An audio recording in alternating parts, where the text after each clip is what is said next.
So muscle matters. When the more muscle you have, the more pull that you have on the bone. And that's, again, stimulating that osteoblast activity. More muscle, stronger bones. Now, we're going to move on to hormones, and then we're going to kind of wrap up here. So estrogen, you probably heard it over and over again. This, when you lose it, you have more bone breakdown. You have more osteoclast cutting, right? That activity. So when we have more estrogen, we're able to build more bone because we have it on board and there's less of it breaking down. Have you been diagnosed with osteopenia or osteoporosis? Are you now freaking out about what you can do because your own mother just had a fracture and now a hip replacement? And you're wondering if you can reverse this without medication? Then this episode is for you. I am recording this because I had a viral Instagram reel that I posted on reversing osteoporosis. The quick one, 5 things you can do to reverse osteoporosis without medication. And this one went so well that I figured maybe I should get in a little deeper rather than a 60-second reel, right? So this episode is really going a little bit deeper. It's for anyone who's totally confused on T-scores or wants to avoid or delay medication or is looking for research-based functional medicine approach to strong bones in midlife and beyond. So as a gerontologist and a menopause coach, I'm pulling out what I know, both from just the clinical science and personal experience. And a lot of it, what I'm going to share today, comes from Dr. Doug Lucas and Dr. John Neustad. And these are 2 leading experts in functional bone health. So keep in mind that whatever I'm telling you here is that the science is always evolving.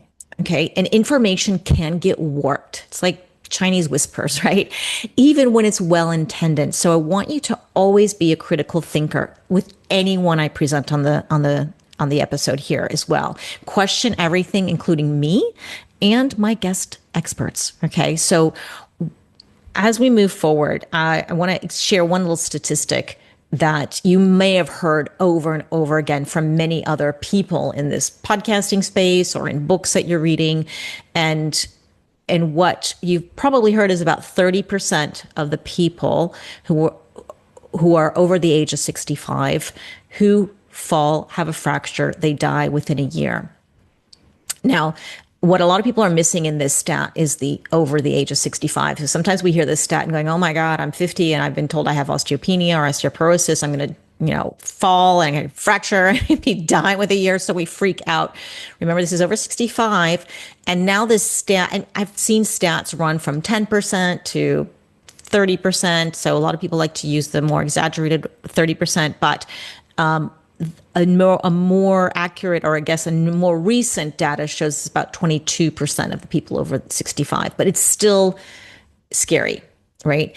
And this is with modern care, the modern lifestyle, but as well modern medicine. So keep in mind also, there's another interesting stat that floats around is that among those who survive the fall and then the fracture and then perhaps a hip replacement, only about 40 to 60% fully regain their previous mobility and independence. Okay, so that means up to 60% of the people are using walkers or canes or need help with those daily tasks that were, daily activities of daily living. And when you think about menopause, it's about 1 to 2% of bone is lost per year, begins around perimenopause, and then it accelerates in the 2 years before and then the 3 to 5 years after menopause. So on average, women lose about 10 to 20% of their bone density during that menopause transition, with the most rapid loss happening in those first 5 to 7 years after the final menstrual period, right? After your menopause birth date, it really accelerates. And we hear similar stats with muscle, right? So we want to avoid frailty, we want to avoid sarcopenia, we want to avoid falls, fractures. So what can we do? We have solutions. There's things that we can do, and it's not just about medication, but there's osteoporosis drugs, and they can be life-saving. I think that there is a time and place for them. But it seems as though things like the bisphosphonates, denosumab, these kind of osteoporotic drugs are short term, right? They come with some risks. Some of them are other femur fractures. Some of them are comes with osteonecrosis of the jaw. And this is when the jawbone starts to die because of reduced blood flow. So then you have problems eating, you have problems speaking. It's rare, but it can happen. And then if you stop the drugs, then you have rebound bone loss. The bone starts to keeps losing again. So and then there's some cardiovascular risks as well in certain populations. And these types of drugs, and I don't know the details of all of them, but just bisphosphonates, for example, are usually approved for only 2 to 5 years. So if you're 60, you got osteoporosis, and you're expected to live into your 80s, well, what is the long-term solution? Right? If we can't be on these drugs forever. So that's where diet and lifestyle come in, right? And before we move forward, I want to share my own personal bone health journey. And if you've been following me for more than a minute, you kind of know I've been taking DEXA scans for I don't know, over 10 years now. And their DEXA scan, in case you don't know, so there's a couple of different scans that we can use to measure bone density. There's DEXA, DEXA, and that's dual energy X-ray what's it called? Absorptiometry, something like that. You just need to remember DEXA. It's non-invasive. It measures bone mineral density, how dense your bones are. And it can also measure body composition, muscle mass, and fat percentage. It's a 2-dimensional scan. It uses 2 low-dose X-ray beams, and there's different energy levels. And there is a small dose of radiation. And we have the radiation offset protocol. This is a protocol that I got from Dr. Jen Simmons in my interview with her. She's an oncologist. She's a former breast surgeon, and she helps women with breast cancer. And she told me about this amazing protocol. It uses vitamin C, D3K2, there's glutathione, and there's melatonin. And if you want that protocol, I'll have a link to that in the show notes because there's a timing to that as well. And what else should you know about the DEXA? It checks the bone density usually in the spine and the femur, as far as I know. And if you are getting one of these and you have 2 normal hips, I say normal because I have 2 hip replacements, right? So I have 2 false femurs. But if you have your bones still there, you should try to look at both the hips. So my history is 2015. Let's pull out that one. I was barely below 0, and I'm going to explain to you what these numbers, your T-score is, a little bit later. And this is about the same bone density as a 22-year-old, but I was in my 40s. So I had great bone density. Then 6 years later, in 2021, I had a hip T-score in the green. Everything was in the green. So it was everything. I lost a little bit of bone, but everything was still in the green. So there's a green, yellow, and red section usually. And osteopenia, which I'll explain what that is in a moment, and is yellow, and osteoporosis is red. So my spine was a minus 1.2 T-score, which is osteopenia. Okay, and that was in 2024, just last year. And then I checked my femur, and that was also in the green. It was fine. It was normal, right? So what you do, if you get a DEXA scan, you need to stay with the same machine and the same technician, go in the same conditions as much as possible. There are some people who say there's huge variations. If you look at the research, it'll say between 1 to 2% variations of an error, right? So you take this stuff with a grain of salt. And if you have spinal arthritis, scoliosis, or any kind of calcified aortas, you can have some falsely elevated scores, making them look better than they are. So that's the DEXA, and that was my DEXA scan, right? And then you have a REM scan, which I've done that as well. And a REMS is an REMS. That's what it is. And it's radio frequency echographic multispectrometry. It's a company called Ecolite that creates this technology. It's also non-invasive. There's no radiation, which is cool, ultrasound technology.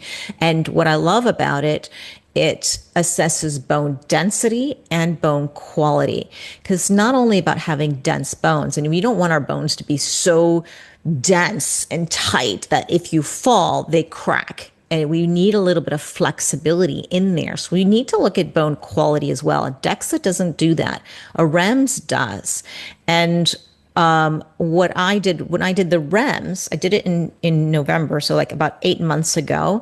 And it confirmed the osteopenia of the spine, but it also showed that I had very strong bones. Right. That was pretty amazing. Actually, it took off a huge weight off of me because I was a little bit worried when I was told I have osteopenia, which wasn't a surprise considering at the time, that last scan in 2024, I had osteoarthritis, which is different, and I'll explain the differences as well, which is a degeneration of the joints, and I have a lot of inflammation there. I wasn't doing impact exercises anymore already for a while. And so, yeah, you don't have this stimulation to create more bone, and I'm going through menopause. So with the loss of estrogen, even though I was taking hormones, I was on very baby dosages. So kind of no surprise there. So today I repeated my DEXA scan, and I had actually an increase. It was about 0.2%. Okay, not a lot, since the year and a half ago, right? And that was, I think I had a T score of minus 1.5. So it's still in the osteopenia range. So I still need to work on getting this up and getting out of that zone. So, no, sorry, the T score was minus 1.5 last year, and today it was minus 1.4, if I understood it correctly, right? Generally, I was impressed that I was literally waiting for it to be a plummeting score, because in the last year and a half, I've had 2 surgeries, 2 hip replacements. And as I was getting towards the end of my osteoarthritis before my surgeries, I was barely walking. So that's why I was expecting some horrific markers there. But I was doing a lot post-surgery, pre-surgery for my bone health in other ways other than exercise. And I guess that must have helped. And I'm going to show you some of what those are towards the end of this episode. But I want to tell you about this personal journey because I have been approached by AlgaeCal. It's a company that sells a bone supplement. And in all transparency, I've agreed to partner with them for this experiment. And they gave me an affiliate link for their products, which I will be happy to share if this experiment goes well. And so it better. And what I'll do is I do make a small commission on those products, and all of that goes to support the podcast. But what we've agreed is that we'll retest. So I'll take 6 months of this supplement, and then I'll retest and report back to you. And just a reminder I wanted to mention to you, I don't have 2 natural femurs anymore, right? But it doesn't mean that I'll never have a fracture of the hip. I can still have fractures in the rest of my bone. So when you have a hip replacement, they take off the head and the neck and they replace that.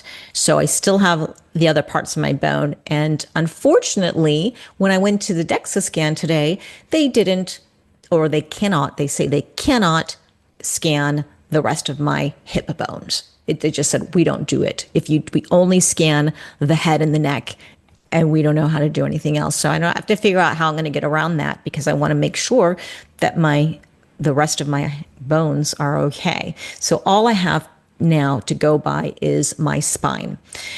So, but keep in mind, I'm talking a lot about the REM scan and the DEXA scan, and then there's another scan I'm going to mention to you. It's not just about getting this score. If you listen to Dr. John Neustadt, he wrote this book called Fracture Proof Your Bones. And what he mentions is that this is only part of the picture. It's kind of like looking at your cardiovascular markers and saying, well, my total cholesterol is over 200. I should be worried. Well, it's more than just taking a total cholesterol, right? I think most of you guys know that. So what he likes to look at is gait and mobility, meaning the way you walk your speed, the type of steps you're taking, and your mobility, agility, like flexibility. These are really, really important. I talk so much about that and how we need to incorporate mobility, agility, and flexibility in our weekly workouts, right? Whatever it is that you're doing. And these are often a better predictor of a fracture than a bone density score. So if you want to learn more about John Neustad, he's a naturopathic doctor, he's a researcher, he's an expert in chronic diseases and fracture prevention. Now, the next part I want to talk about is what is osteoporosis. And I really want to get clear on the difference between osteoporosis and osteoarthritis, because so many times all throughout the years when I mention, oh, I have osteoarthritis, people would go, what's your bone density like, or what's your T-score? I'm like, no, it's not osteoporosis. Or they kept saying, how is your osteoporosis? I'm like, no, my bones are actually really strong. That's not the bones, it's the articulations. So osteoporosis is what we're talking about today. It's about bone density, bone loss. It's a silent condition that reduces bone density and strength, and it increases your risk of fractures, especially in the spine, the hips, and the wrists. So, we mentioned why we don't want to have osteoporosis, or we want to avoid it or delay it. Then we have osteoarthritis, which is a joint condition. It involves the breakdown of cartilage. You've got pain, stiffness, reduced mobility. It's oftentimes in the knees, the hips, the hands, and the spine.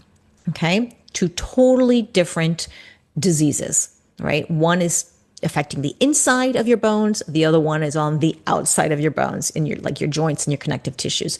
And you can have both, or you can have one without the other, and the treatments are totally different. So let's get back into the osteoporosis and how it's measured. We have this thing called a T-score. You get your bone density scan, you will see a T-score. Actually, you see different ones. So they just take the median of all the different parts of the body that they're taking. And what they do is they compare it to the bone mass of a healthy young person. So anything between 0 to -1 is normal, and you'll have a little green strip. And then -1 to -2.5 is the yellow zone, and that's osteopenia. And then anything more than -2.5 is osteoporosis, right? It's when your bone gets brittle. So the DEXA scan is usually the gold standard, and it's 2D, low radiation. The REM scan, it's measuring both quality and density. That they give you that fragility score, and there's no radiation. I love it. I think it's a brilliant idea. I think unfortunately, it's not as accessible as a DEXA. It's new, so you have skeptics, maybe not enough research on it. But I think it's really, really valuable. And then you have something called QCT. It's a quantitative CT. It's a 3D scan, and it separates the trabecular part of the bone, which is the spongy inside of the bone, from the cortical part, which is the outside, the denser part of the bone. It has radiation, more radiation, and it's a higher cost, but it's mostly used in research settings, as far as I know. Maybe in some biohacking centers you'll find it. I think it's considered more accurate, but again, it's got too many inaccessibility for most people. So I also want to talk about two other things to understand a little bit more about osteoporosis. You probably have heard osteoblasts and osteoclasts, and this is about bone remodeling. So bone isn't only just growing, it's breaking down and growing. So we want it to happen more or less at the same rate. And when you talk about osteoblasts, I always think of the word build, blast and build. That's building up the bone. Estrogen helps build, right? And then we have osteoclasts, and that means it's breaking it down. I always remember classed with the word cut, cutting down. So that's how I kind of try to remember it.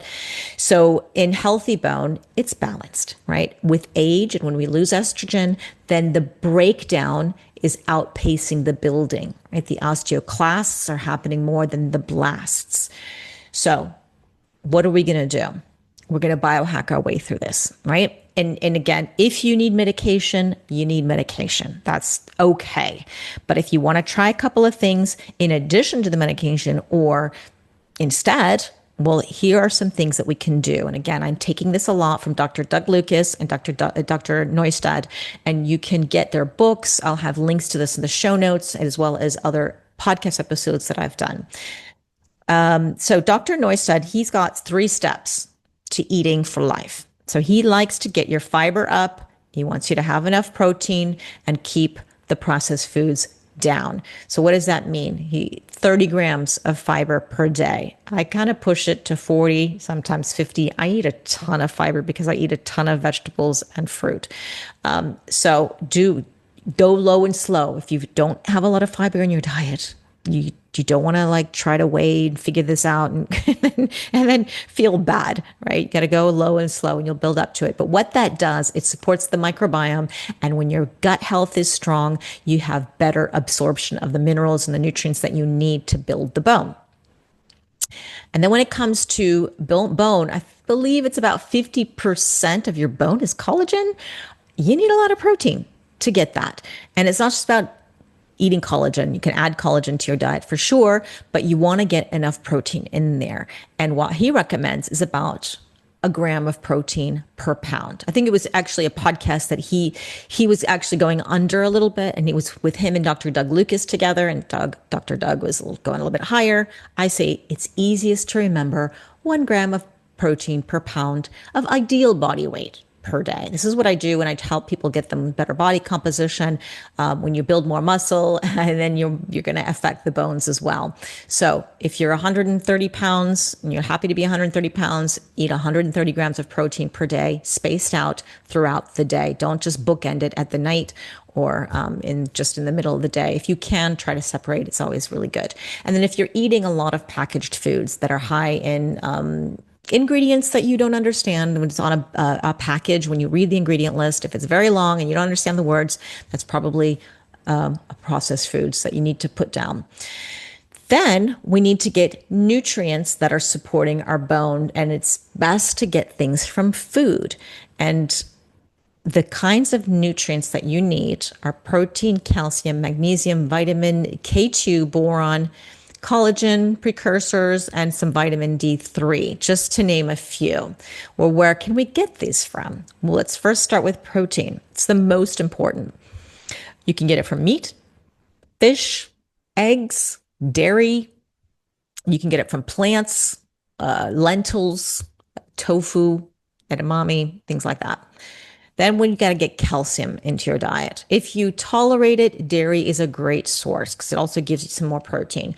Sardines is fabulous. Sesame seeds as well. Magnesium. Think about pumpkin seeds, leafy greens, even chocolate, dark chocolate, right? Vitamin K2. Natto is a great source, but nobody knows what natto and who can get that anyways. It's a Japanese delight, and it's usually made out of, I think it's edamame beans. It really can be sticky and you kind of love it or you hate it.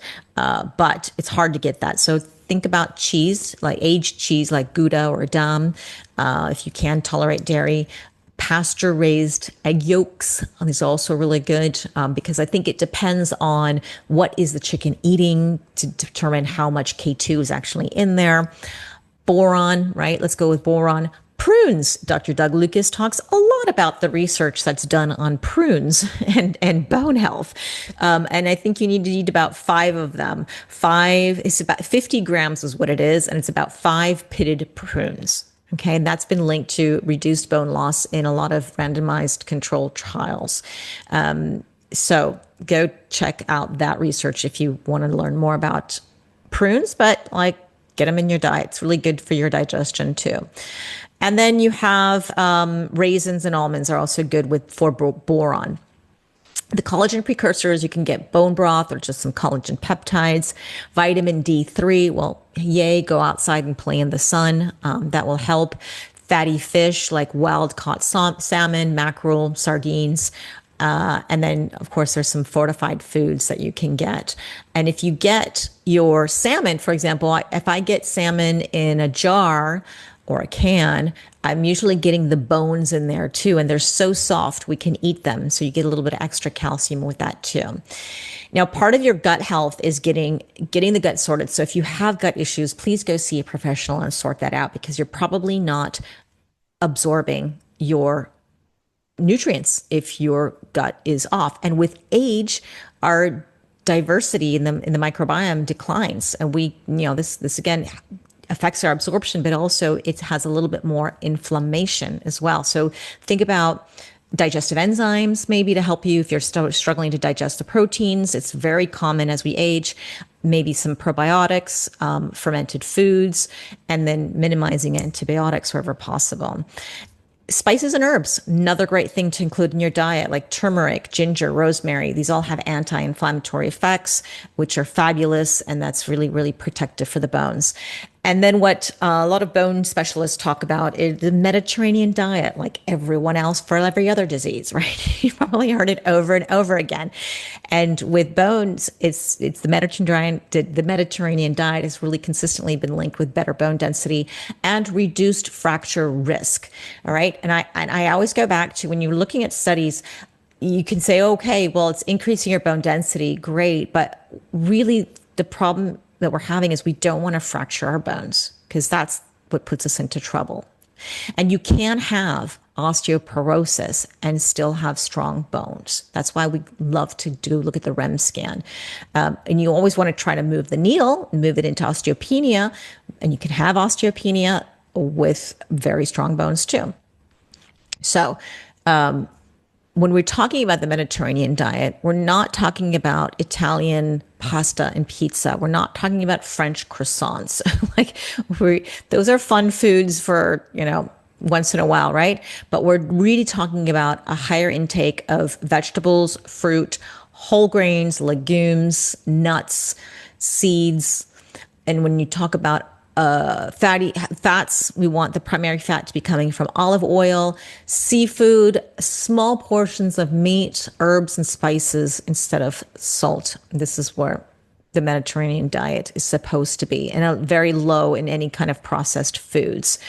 I have to challenge that a little bit because I've spent a lot of time. I'm in Spain right now. I spent a lot of time in Europe, in France, and Portugal, along the Mediterranean, and people aren't eating what we think they're eating. If you ever been to these countries, you're like, where's the Mediterranean diet?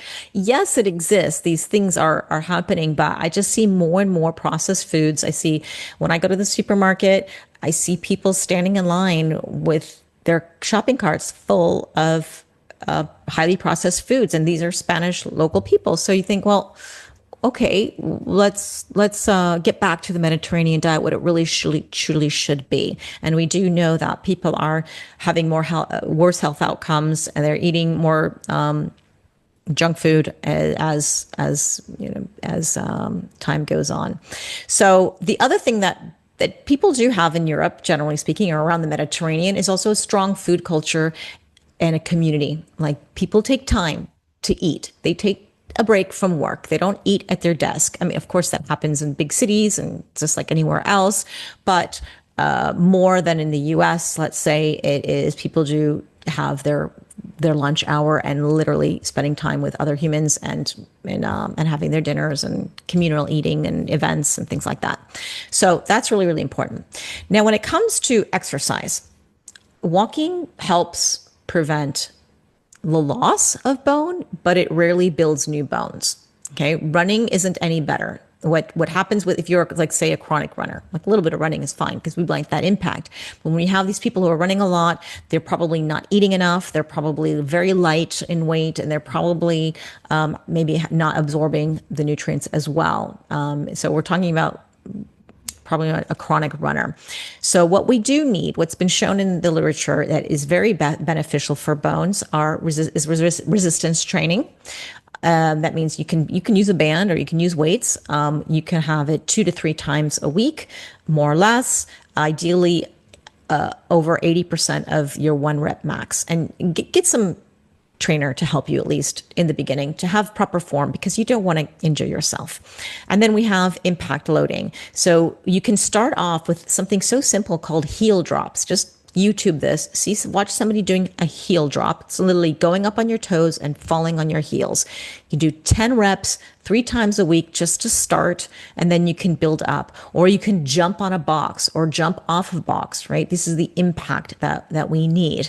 And if you have injuries, if you have osteoarthritis, I totally get it. If you have limitations, there's always workarounds. Either you can literally ask ChatGPT these days, right? And get some guidance there, but preferably from a human who can show you technique, form, and know your personal situation. Then we have weighted vests. The weighted vests, I have a little problem. I have a whole podcast episode on the weighted vests because what the research that I found, and again, I could be wrong. I don't see all the research, but what the research that I find is that it's helpful in the studies that are doing that are helpful. Usually they are with older adults in community living, meaning I want to say over the age of 65, but to be honest, I can't remember the studies that I was looking at, but 65, 75, and they don't do anything. They're sedentary. So wearing a weighted vest is better than being sedentary for sure. But all the other studies that I found were weighted vests with training. So it was really hard to say, well, is it the weighted vest that's improving the bone density, or is it the actual exercise? So I have a little problem with that, but I would say it's an add-on. Why not? You can try it. And in the end, you are a biohacker. You're going to figure this out yourself. We're all bio-individual. It doesn't matter what the study says. If you don't have a result, who cares? Or if you are getting a result, great. So if you're going to go buy a weighted vest, start with about 5% of your body weight. Wear for about 20 minutes, 3 times a week. Gradually build up, right? Part of the formula for exercise and bones and healthy bones is progression. Get progressively higher loads. So you don't want to go overboard either, right? So if you, let's say in general, what you'll find on Amazon is probably about a 5-pound vest. Then you can get, if you get a vest that has different, you can add weights to it, fabulous. If not, maybe invest in a heavier vest later on. But you have to be really cautious with vests. And nobody really talks about this. And it's really frustrating because I have 2 hip replacements. And so when I went to my doctor, my surgeon, I said, hey, I just bought a weighted vest. Can I wear this? He said, no, you cannot, especially not now after your surgery. So maybe later is what he said. So I have to wait and get approval. So if you're in anywhere near me, please ask your doctor. And if I were to wear it while I had osteoarthritis, joint issues, my gait was so off. My gait was wrong. So if you have gait issues and you don't have good posture and you put this weight on, it could possibly do more damage than good. So I would always consult with your doctor before you buy one of these things. Now, the other thing that you want to look at is maybe osteogenic loading or osteogenic training. And this is a kind of exercise that's really made to stimulate new bone growth by applying safe, targeted mechanical stress to the skeleton, right? It's based on Wolff's Law, something called Wolff's Law. And this is the idea that bone adapts to the forces that are placed on it. So what does that mean? What does that look like? Squats, weighted or body weight with maybe some speed, deadlifts, step-ups with weight, overhead presses, vertical jumps, the heel drops, power moves with kettlebell swings. Now, the goal is basically short bursts of high force, not long, this slow, drawn-out thing. But if you really want to take a deeper dive into the details, because there's nuance here. There may be people who shouldn't be doing this, and there are people who should. Go and follow Dr. Doug Lucas's YouTube channel or listen to his podcast. He goes so into the detail. He was a personal trainer himself. He's actually comes from the orthopedic background. I think he was an orthopedic surgeon. Now he's just gone into the whole like osteoporosis space, but he's very well trained in fitness as well. So I really trust him when it comes to advice on exercises for osteoporosis. And if you already have osteoporosis, I understand you got to be careful too. So again, please talk to your doctor before you do any of these kinds of exercises. But this is the kind of stuff you're going to find if you do some YouTube searches. But I would highly recommend to listen to Dr. Doug Lucas, and I'll have a link to his podcast in the show notes. And then the progressive, I want to go over the progressive overload a little bit as well. So this means that you're gradually increasing the weight. What that means for you could be every once a week, could be once every 2 weeks. Again, everybody's so different depending on your fitness level, your age, your condition. And then you also want to gradually increase speed or impact, right? Progressively getting up higher and higher. And you want to maybe target 2 or 3 sessions per week of some kind of high intensity resistance training, and then work up to about over 80% of your 1 rep max if you are cleared to do so. OsteoStrong is one of these places actually that are, it's a brilliant idea. It's a little studio where they have these machines, I think they're called biodensity machines. And what they do is they apply like a maximum force, but safely, right? You can be 80 years old and going to this thing and improve your bone density. I've met many people who've sent their parents to do this, and they have great results. So, and it's something like you go once a week, I think once a week, maybe twice max. Crazy to have such incredible results. And so it's a very safe way to improve bone density. Then there's the power plate vibration platforms. And what this does, it activates certain muscles in your posture. It helps with the loading. There's got to be a certain frequency and displacement. And displacement meaning that this is how far the platform's moving up and down or side to side with each of the vibration cycles. So for bone stimulation, if I got this correctly from Dr. Doug's video, the frequency has to be between 20 and 40 hertz, displacement somewhere around 2 to 5 millimeters. And then there's some amplitude and G-force that also impacts. But vibration plates, if you heard of power plate, for example, is one of them. And again, I've consulted with Dr. Doug Lucas myself after finding out I had osteopenia. And he also recommended this to me. And I think it was like 10 minutes a day, something really, really low. And the problem was I didn't have access to it, and I couldn't really do it. And I had the surgeries. And then I went back to my doctor and said, hey, can I do vibration plates? And he said, no. So people who have hip replacements, as far as I understand, and shouldn't be doing these vibration plates. But most people don't have hip replacements like me. So you're probably okay. But again, if you want the nitty gritty, don't just go to any vibration plates, because this is where you can do more damage than good. It has to be, again, a certain frequency for a certain displacement and a certain amount of time. And again, depending on your condition. So get help with that. The other thing that I think is a really cool biohack that we don't really have enough data on it, but for bones, but definitely for muscles, is blood flow restriction. I have bands I've been using for years now, and it's saved my life for muscle, for sure. And maybe it's even had an impact on my bones. And maybe that's one of the reasons why my score didn't drop in the last year and a half. And what this does is these bands are on your arms or your legs, and it partially restricts the blood flow. They're different types. The Katsu bands has a cyclical one. It's very gentle. You could, wear it easily for 30 minutes. You won't really feel a whole lot. Most people, some people do. Or you have the targeted compression bands that don't really necessarily have a cycle, like the Suji bands, and that you wear probably for like 10 minutes a day and you're done, right? So, and they're both great and they both work.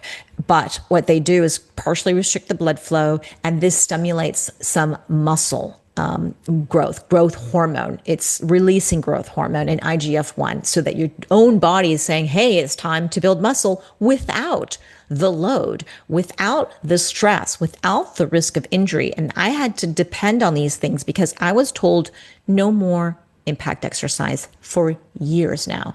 And what do? Well, I'm going to lose my muscle mass. Well, I didn't. And not only did I not lose my muscle mass, but I actually gained it. And one of the tools in my toolkit were the Katsu bands, and now I'm using Suji bands. So what it also does in terms of bone health, it creates hypoxia. It means sort of lack of oxygen, and then there's pressure in the bone, and then that stimulates the osteoblast activity, that building of the bone. Okay, so that's pretty cool. Now, again, there's a ton of research for muscle, not as much for bones, but again, be your own biohacker, try it and see if it works. It's part of my toolkit. And speaking of muscle, do everything you can, please, to build muscle. You need it for pretty much everything in your life. And as you age, you are more likely to lose it. And then that brings a lot of other complications. So muscle matters. The more muscle you have, the more pull that you have on the bone. And that's, again, stimulating that osteoblast activity. More muscle, stronger bones. Now, we're going to move on to hormones. And then we're going to kind of wrap up here. So estrogen, I probably heard it over and over again. When you lose it, you have more bone breakdown. Okay. You have more osteoclast cutting, right? That activity. So when we have more estrogen, we're able to build more bone because we have it on board and there's less of it breaking down.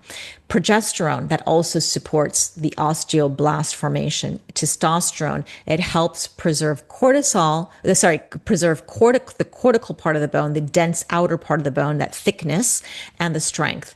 So there's loads of evidence that HRT, this is hormone replacement therapy, is great for bones and bone health. But it's not the only solution, right? We love our hormones, but it's not like, oh, I'll just take more hormones and forget everything else that I just told you about, right? We need it all together. It certainly helps. And if you are someone who cannot or chooses not to do HRT, that's okay. There's all these other things that we can do, right? So that's fine. It's your choice. You make your decision, but please, do the rest. Now, the other thing that we're going to talk about, I just want to talk a little bit about AlgaeCal and what this supplement is and why I'm going to be taking it. It's a plant-based calcium, and it's comes from algae. And we already did a podcast on like the amazing benefits of algae. And this is a red marine algae. And it's got 720 milligrams of elemental calcium. And it's got all these other trace minerals, which are really important for bone health. So, if you can get AlgaeCal, great. If you can't, get something with calcium, magnesium, boron, copper, manganese, silicon, nickel, selenium, strontium, which I'm going to talk a little bit about in a second, phosphorus, potassium, vanadium, and zinc. And then the AlgaeCal has got 350 milligrams of magnesium. It's got 1,600 IUs of vitamin D3. It's got 100 micrograms of vitamin K2 as MK7, and there's debate, MK7, MK4, what's better for bones and fractures and all that. You can listen to these experts talk it out in their podcast episodes. Vitamin C, it's got 50 milligrams. Boron, it's got 3 milligrams. But it has trace amounts of strontium. And when I listened to this discussion between Dr. Neustad and Dr. Lucas, they were talking about strontium may inflate your DEXA scores. And that means it acts like calcium and it fills in the gaps in the bones, making your bones more dense. But it's almost like, well, Dr. Neustad was calling it a false reading, like, it's not so true. And then there's this cardiovascular risk. Dr. Doug Lucas in other episodes, he seems to say that it's such a small amount of strontium. It's safe and can be very helpful. You make your decision. I just want you to give you the information that that's what it is. I'm going to be taking AlgaeCal. I am going to trust Dr. Lucas and see how this plays out for me. And I will keep you posted. And then there's, if you let's say you have a fracture, or say you're working really hard at the gym and you need a little bit of recovery, then I would break out the red light therapy, because I want to give you some more biohacks here. A little bit of red light therapy may help with healing. It stimulates the mitochondria. It may stimulate the mitochondria in those osteoblasts, those building cells, and and you feel really good for sure. And I've been using a flex beam, this is the one I use, but there's so many devices out there for red light therapy for many things, but it's been certainly helped me with my recovery. We don't want to miss out the piece on sleep and stress management, because what this does is it reducing the cortisol, which can accelerate bone loss. So you mean, what does that mean? Cortisol, bone, what's the connection? So cortisol is one of your main hormones of stress. And again, I don't want to demonize it. Cortisol, we need it. We need it at appropriate times, like in the morning. We want it to rise. We want it to fall in the evening, things like that. It's there for a reason. It's just when it's chronic, elevated cortisol is a bit of a problem. But when it's like that, when it's too high, too long, then it inhibits the osteoblasts. Those are the ones that just stops the building of the bone. It can activate the osteoclasts, the cells that are breaking down the bone. It can reduce the calcium and other nutrient absorption in the gut. Because remember, when you're stressed, your digestive system kind of shuts down. It's not the time to be digesting food. That's rest and digest mode, not fight and flight mode. And then it may also increase excretion of the calcium through your kidneys and suppress some sex hormones like estrogen and testosterone, which we need to help with our bone density. So when cortisol stays high because of whatever, poor sleep, you're chronically stressed for one reason or another, maybe you're overtraining, maybe you've had some trauma, it can shift that balance towards bone breakdown. And that increases your risk of osteopenia and osteoporosis, and then eventually a fracture. And that happens a lot, especially during and after menopause when estrogen is really, really declining. So what do we do? Well, you find your jam that's the best for lowering stress. Like, I don't want to tell you to do meditation and you hate meditation, that stresses you out. Do whatever it takes to calm down, relax. It could be breath work. It could be getting outside for a walk. Getting outside for a walk is so easy. Like, try to do it. And I understand some people don't have a safe area to walk around, or it's difficult, or the weather's not so great. Well, if it's the weather, try to bundle up or cool down, whatever it can be, but try to get outside a little bit. Even if it's 5-10 minutes, you're going to lower that cortisol. It should be, unless you're going walking around in Vietnam and somewhere like Ho Chi Minh where it's very stressful outside. Keep in mind, I have to really keep things into perspective and remember that not everybody has the luxury to be able to walk outside. But if you can somehow get in nature where it's quiet and relaxed, that's the game. And then 7 to 9 hours of sleep. I know people can argue this, but do as much sleep as you need to feel good, and do anything that you can do to downregulate that nervous system, whether it's having a nighttime routine before bed. What you're going to do is support your melatonin production. Maybe wear your blue blocking glasses once the sun goes down. You want to activate the growth hormone. You want to support the natural cyclical cortisol that you have. You want it to go up in the morning, down in the evening. All of this helps with bone remodeling, believe it or not. Because you're feeling more relaxed. It's that cortisol connection. And then what was really interesting, I'm so glad Dr. Neusted mentioned this, is he mentioned that even social connection can help blunt the cortisol spike and allow the body to re-enter into a bone building state. Social connection is so powerful. I talk a lot about it, and just in terms of longevity, healthy aging. The study, the Harvard study of adult development has shown this importance of strong social connection. It's really powerful. So when you think about an older adult who's had a fracture and they need to recover, well, having a community around you will certainly help you recover much faster, and may even lower the fracture risk overall. So now let's kind of wrap this up. What am I testing? I've tested my DEXA. I will retest in 6 months later, and I will look for a REM scan again to do. I really would love to do that and keep you up to date. My plan is Algae Cal, taking that for 6 months, keeping my high protein diet. I shoot for 100, 120 grams of protein a day. And I notice that when I train a little bit harder, which is barely, I'm just still recovering, but I now notice actually I am training a little harder and I have more hunger. So it's easier to get protein in. I'm going to continue with strength, impact, and resistance training. I'm going to somehow try to find a biodensity machine or maybe an osteo-strong center wherever I am. No vibration, no vest for me, not yet. And I'm going to increase, I just actually started increasing my hormone dosage. So that should help. And I'll be managing my stress and my sleep as usual. I'm pretty good with that.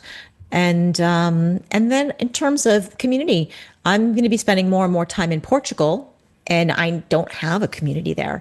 And I know how important that is. So I'm going to be joining a yoga studio there. I'm going to be getting into, I go to the gym. I can meet people there.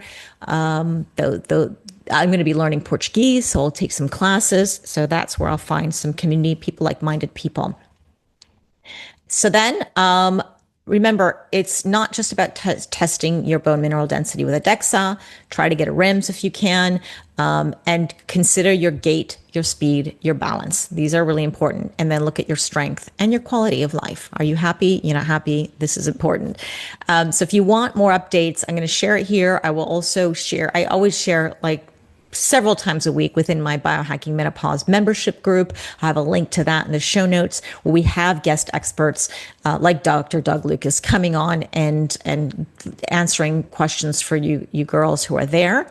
And that's it. So don't worry, you're not doomed to fracture. Please don't panic if you've gotten a diagnosis of osteopenia or osteoporosis. We can reverse this.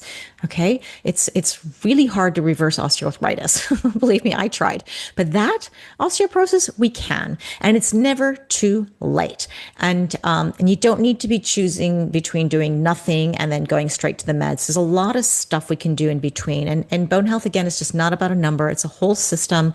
And we can support it from every angle. So follow along, send me a message if you have any questions. Thank you so much for getting to the end of this episode. I hope it was helpful. I have all the resources of everything I spoke about in the show notes, and please go check out the books that I've read, the podcasts I've listened to, the people I follow. They're so knowledgeable. I'm not a bone expert. Okay. I know a lot about bones because of the experts I've interviewed and the books that I've read, but you can do your own due diligence and keep in mind, I'd love to hear from you. And thank you so much for being here. I really, really appreciate you and value you. And I will see you next time.